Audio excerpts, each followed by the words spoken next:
set.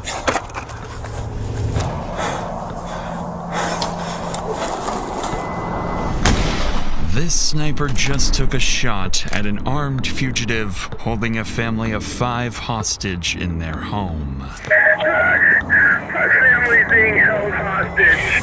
The gunman, Joseph Anthony, is a man with a purpose. He has a vendetta, and he's going on a rampage, planning to kill his ex-girlfriend and multiple other people who wronged him in the past. Police don't know how far he's gotten on his list of targets, and if they don't capture him here, this family could be next.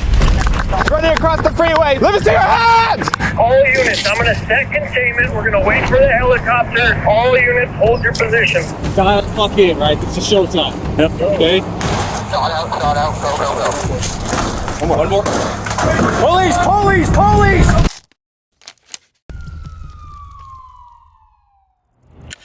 It's Thursday, September 9th, and the first sign that something is seriously wrong comes from an alarming 911 call. Sheffield 911, what is the address of your emergency? Leighton. So my brother, he's on the loose right now, and he threatened to kill his girlfriend a couple days ago. He just showed up at my house. What's your brother's name? Joseph Manhard. He has a firearm on him, and he is armed. Where is he? He's outside my front door right now. I need the cops here ASAP. I've got units on their way, okay? Okay, you gotta hurry. Okay. You gotta hurry, though. I'm dead serious. Just 24 hours earlier, Joseph Manhard kidnapped his ex-girlfriend, assaulted her, and threatened to kill her. After managing to escape, she called police, triggering an arrest warrant for Joseph's immediate capture. Since then, Joseph vanished, and police had no indication of where he might strike next, until now. With an active warrant and a report that Joseph is armed and dangerous, officers are dispatched immediately, advancing towards the house, fully prepared for a shootout. I've just talked to the homeowner. He said that if he didn't drive, the only place he could have went is hopped the fence and is barricaded in that shed that Swenson's got a view on. So he said the best way to go through is us just knock on the door, he'll let us in, we'll go through the house and clear the shed. We're ready. All right, I got it.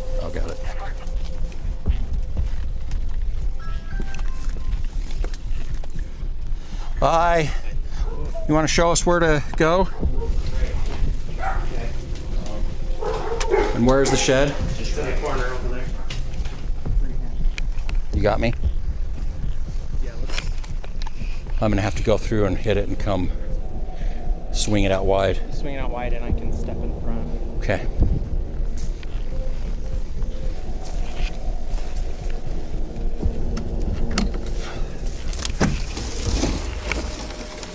Police, anyone in there? Police, if anyone's in there, show me your hands. Come out. I can't see behind the box. Okay, step in. Okay. Left, go to the right. I'm gonna swing that way. Okay, ready to go. Show me your hands. Anyone in here? Go over here. Okay, Claire. All right. You didn't make it in here. Probably drove by one of us. With no sign of the suspect, Joseph remains at large, and whatever he came here to do, he didn't finish it. So before officers leave the residence, they speak with Joseph's brother, trying to understand why Joseph showed up and what he might do next. What he tells them reframes the entire situation. According to his brother, Joseph didn't come here randomly. He was likely looking for his ex-girlfriend, the same woman who escaped his kidnapping just a day earlier. The two had recently broken up, a split that left Joseph without stable housing and increasingly angry. His brother also tells police that in recent conversations, Joseph had been talking about tying up loose ends and ending it all. To officers, it begins to sound like Joseph isn't just running. He may be moving with intent, driven by a personal vendetta and targeting people he believes have wronged him. If that's true, it has never been more urgent to locate Joseph before he reaches someone else. But it doesn't take long for those fears to be confirmed, because later that evening, police receive another alarming 911 call. Fairfield 911. My brother-in-law's at my house right now. Okay, where is he? Is he outside? Yes, he's outside. Okay. Is he knocking on the door, or what's he doing? He's in the front yard. They said they already have an APB out on him. Yes. Okay. I need to get here right now. Okay, we're on the way. Tell me exactly where he's at. He was out front. He's walking around out front. He's walking around. Following this terrifying call for help from Joseph's sister-in-law, officers are dispatched to the home once again. But by the time they arrive, Joseph has already vanished. This time, however, officers decide to canvass the surrounding neighborhood before leaving, a decision that will prove critical. Nearby CCTV footage captures Joseph getting into a car and speeding away from the property earlier in the day. For the next few hours, patrol units search across the city, but the white Hyundai remains out of sight. But over the next several hours, Joseph's decisions will force officers into one of the most dangerous manhunts of their careers. For the next few hours, patrol units search across the city, but the white Hyundai remains out of sight. Then, around 1:30 a.m., a lone patrol unit spots a vehicle matching the description and immediately initiates a pursuit.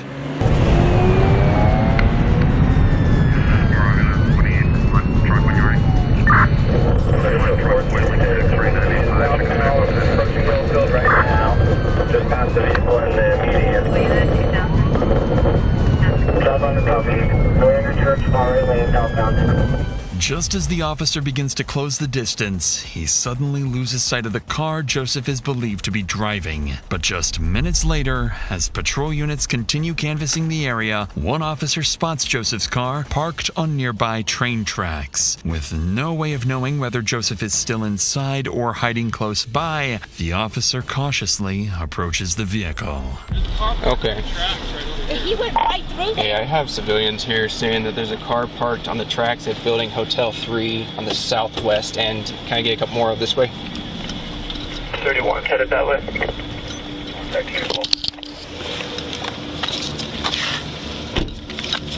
It fills up to 76. I have visual on the vehicle. It looks like it still might be occupied. Not sure yet. South corner of Hotel 3. Looks like the vehicle might be abandoned. If we can start getting the containment close in, and then I can start my dog. The car turns out to be empty, and there's no sign of Joseph anywhere nearby. By abandoning the vehicle here, Joseph appears to have given officers an advantage. He's now on foot, without transportation. Police finally have a chance to corner him. But that window closes almost immediately, as just 20 minutes later, Joseph makes his next move. 911. Yeah, this is the utility trailer. I just had a lady walk in the front door, said her car was stolen and she was shot at. What kind of car? Got blood on her. We're in the area looking for this guy. Could she tell you quick what kind of car? What kind of car? Kia Optima. As dispatch gathers details from the call, patrol units across the area are alerted to be on the lookout for a stolen white Kia Optima taken at gunpoint. At the same time, one patrol unit is sent to the scene of the carjacking to speak directly with the victim, where they'll learn just how close Joseph is to committing his first murder. Do you mind if I talk to you for a second, ma'am? Okay. Do you mind just telling me what happened? So I was sitting in my car and he was like, hey, do you have a cigarette? Or no, he asked me if I had a lighter, sorry.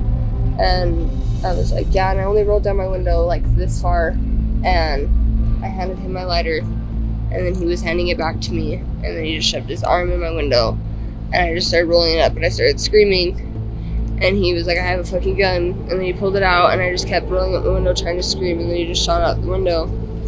And then I just opened the door and I said, you fucking have it. And then I just got out and ran. Okay. By this point, it's clear Joseph has lost control, and this woman is lucky to be alive. But that might not be the case for whoever crosses his path next. Because just minutes later, around 2 a.m., a patrol unit spots the stolen car speeding down the highway, heading toward Utah County. As soon as the pursuit begins, Joseph starts swerving across lanes, forcing other drivers to react and putting innocent lives directly in danger.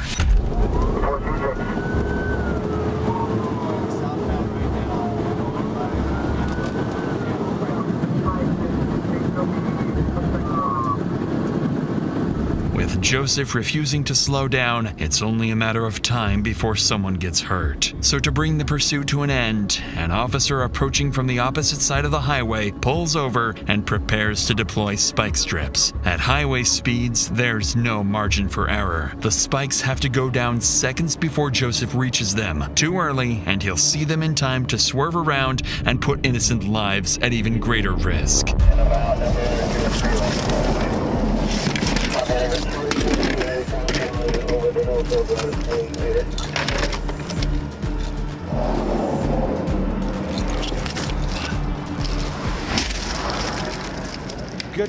Good spikes, southbound Shepherd. Need a unit.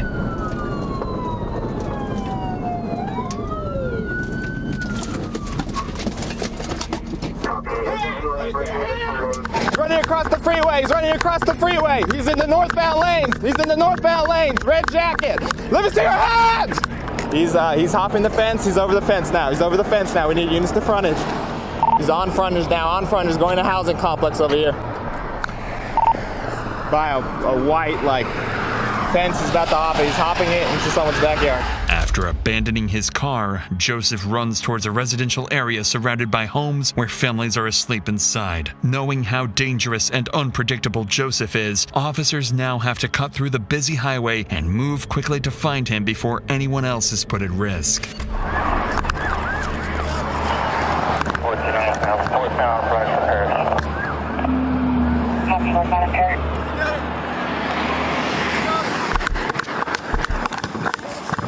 No, he's behind that picket fence right there, whatever address that is. I don't know what the hell that is, but he's behind that.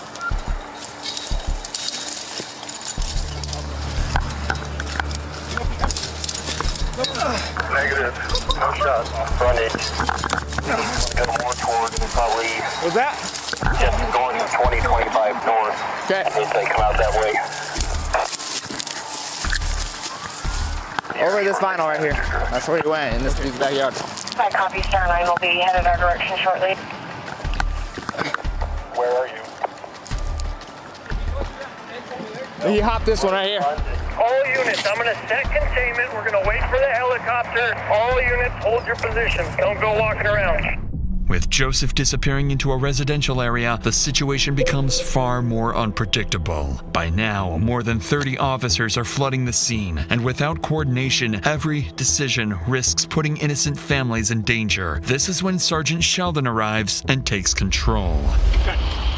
You got somebody south? Stand by, I'm setting containment, all right? Sorry, bro. I don't have all the information because we switched this last minute, okay? So, what do you guys got? So, he already shot someone in the Freeport Center. Okay. It's probably going to take like half an hour for that bird to go. He hopped over that fence right there. Which fence? That one? Okay. After a quick brief, Sergeant Sheldon forms a plan to flush out Joseph. First, a helicopter is called in to scan the neighborhood from above. Second, a tactical operations center is established near Joseph's last known location to coordinate every unit in real time. And third, officers set up a wide containment zone, covering more than a square mile, with units positioned throughout the neighborhood to cut off any possible escape routes. But just as the plan goes into motion, officers are abruptly interrupted by a sharp sound in the distance. Not sure exactly where Rick is from. Command at 1700 South 100 West. Right where Preston's at, that's where the shots came from. It was one single shot. Preston, are you okay? Hold your position. I'm sending a unit around to you. We're going to get, if we can get someone over here to the north, 2025 north frontage to hold containment. Yep. And to get someone. I'll set containment. You guys come up with a plan to systematically search this. Okay? The gunshot confirms one thing immediately. Joseph is still in the area. But what officers don't realize yet is that the shot wasn't random. It was Joseph forcing his way into a nearby home. And in the next few hours, the situation will escalate in ways officers aren't prepared for. But before we get to that,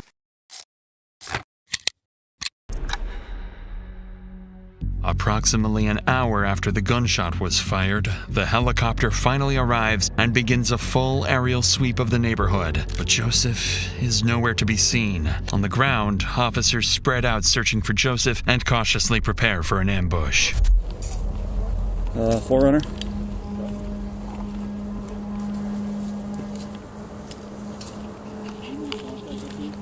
Gotcha. Contact the homeowners already?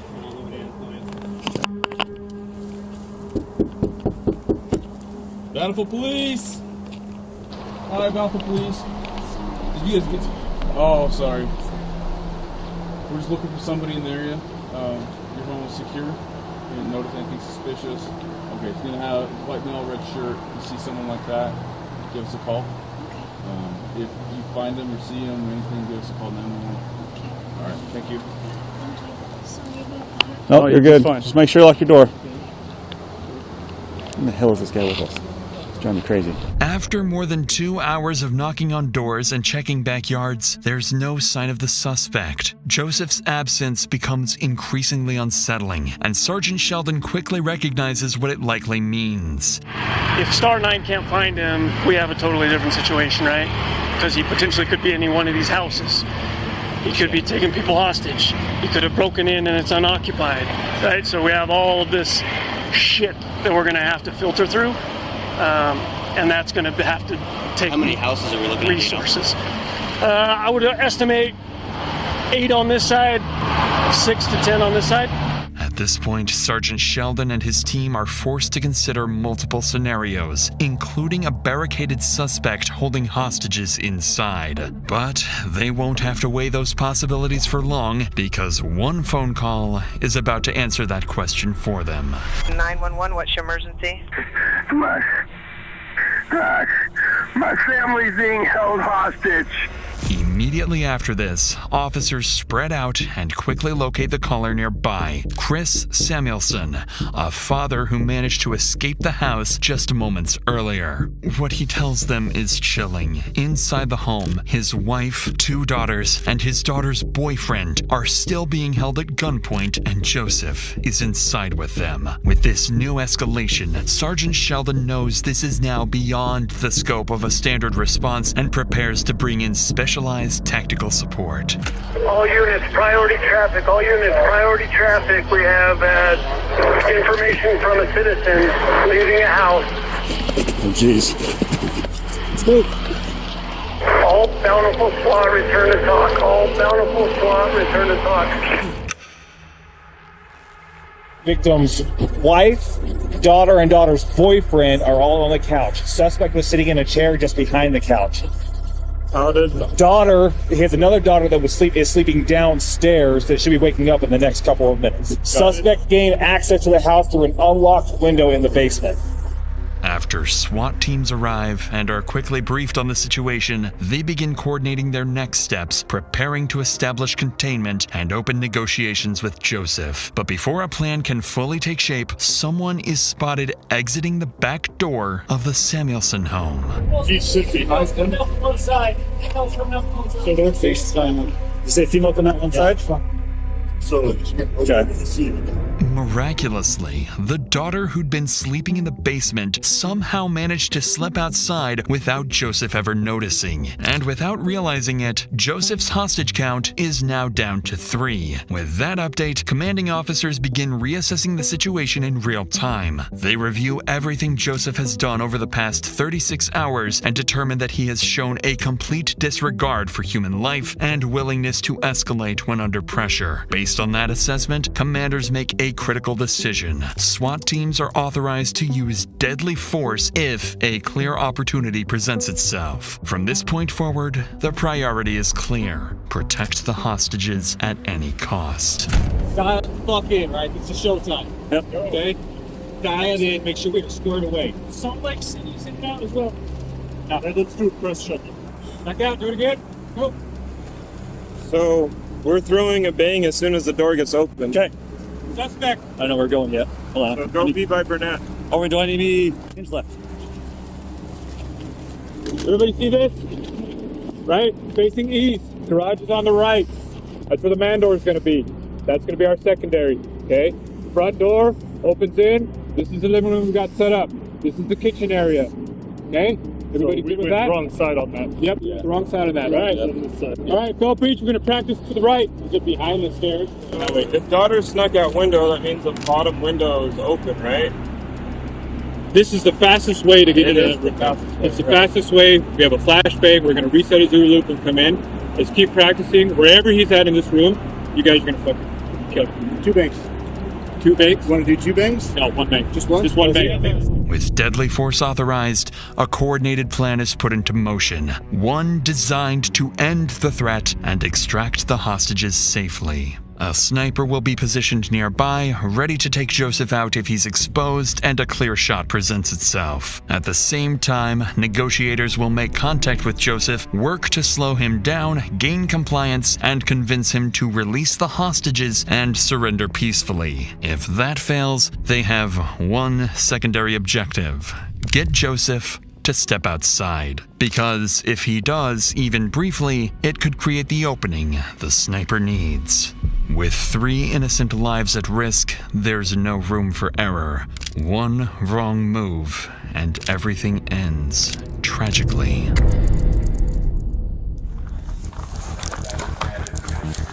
We're good. Thanks, man.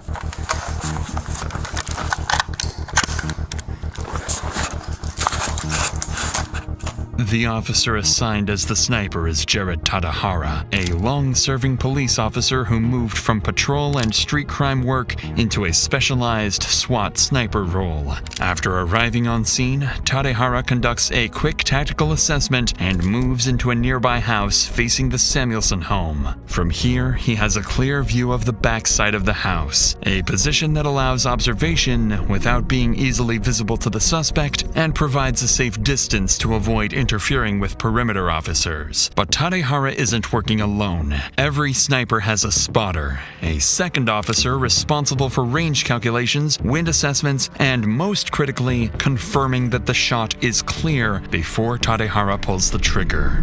Across the street, negotiations continue. For the past 3 hours, officers have been trying to reason with Joseph, urging him to surrender and release the hostages. But Joseph refuses. He won't let anyone go, and threatens to kill the entire family if officers attempt to force entry. With 3 people at fatal risk, a precise sniper shot becomes the only way to end the standoff before it turns deadly. But before Officer Tadahara gets that opportunity, he receives crucial information that makes things a lot more risky.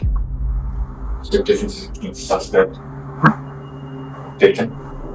Suspect appears to have shorter, wider mouths. Okay, a slightly rounded face. Okay. If the suspect has a mustache to be obtained stain, that would be. Unfortunately for Tadahara, the situation just became far more complicated. One of the hostages inside is a male who closely resembles Joseph. One wrong shot and an innocent person could be killed. With that in mind, Tadahara shifts his position to a different house across the street. He needs an angle facing the front door of the Samuelsons' home.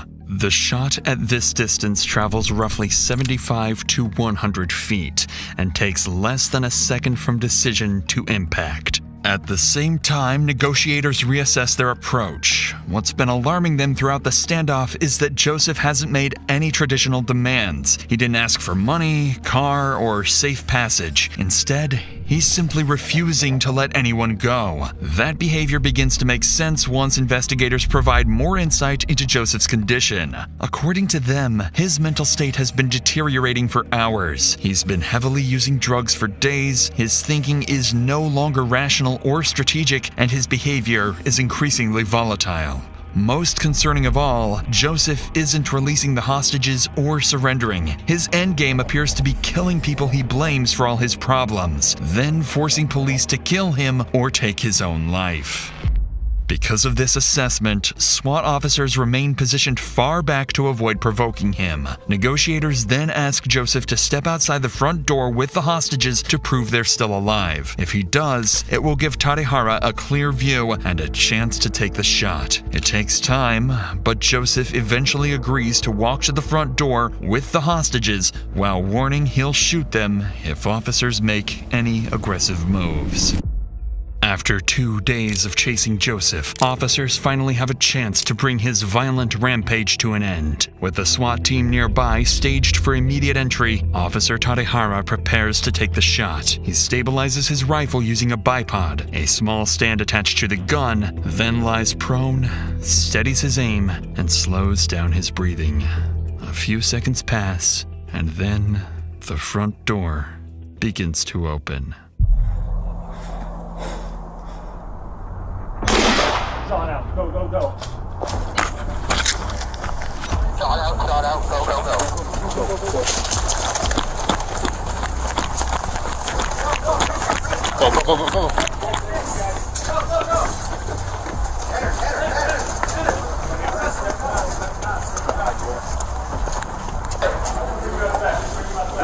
Right. I think we're good. What else do you need? I think we're good right now. Okay.